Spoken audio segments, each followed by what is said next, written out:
Pala Pravithanam saint Augustine ഫൊറോന പള്ളിയിൽ വിശുദ്ധ കുർബാന മധ്യേ തിരുവോസ്തി തട്ടിപ്പറിച്ചുകൊണ്ടോടിയ 5 യുവാക്കളെ വിശ്വാസികൾ പിടികൂടി പോലീസിൽ ഏൽപ്പിച്ചു. ഇടവക വികാരി ഫാദർ ജോർജ് വെള്ളൂപ്പറമ്പിൽ വിശുദ്ധ കുർബാന അർപ്പിച്ചുകൊണ്ടിരിക്കുമ്പോഴായിരുന്നു നാടകീയമായ സംഭവങ്ങൾ നടന്നത്.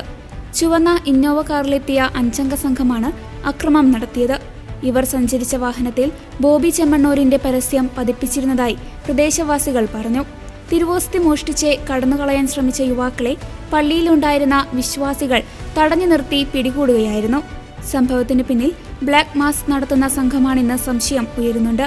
വിശുദ്ധ കുർബാനയിൽ ഉപയോഗിക്കുന്ന തിരുവോസ്തി തട്ടിയെടുത്ത് ബ്ലാക്ക് മാസിനും ആഭിചാര്യങ്ങൾക്കുമായി ഉപയോഗിക്കുന്നതാണ് ഇത്തരം സംഘങ്ങളുടെ പതിവെന്ന് പറയപ്പെടുന്നു. അതേസമയം വിശുദ്ധ കുർബാനയെയും ക്രൈസ്തവ വിശ്വാസത്തെയും അപമാനിക്കാനുള്ള ഏത് നീക്കത്തെയും ശക്തമായി ചെറുക്കുമെന്ന് വിശ്വാസികൾ വ്യക്തമാക്കി. സംഭവത്തെക്കുറിച്ച് നേരിട്ട് അറിയുന്നതിനായി പാലാ രൂപതാധ്യക്ഷൻ മാർ ജോസഫ് കലറങ്ങാട്ട് പിതാവ് പ്രവിത്താനം പള്ളി സന്ദർശിച്ചു. വികാരിയച്ഛനുമായും കൈക്കാരന്മാരുമായും സംസാരിച്ച അദ്ദേഹം വിവരങ്ങൾ ചോദിച്ചറിഞ്ഞു. സംഭവത്തിൽ പോലീസ് കേസ് രജിസ്റ്റർ ചെയ്ത് അന്വേഷണം ആരംഭിച്ചിട്ടുണ്ട്.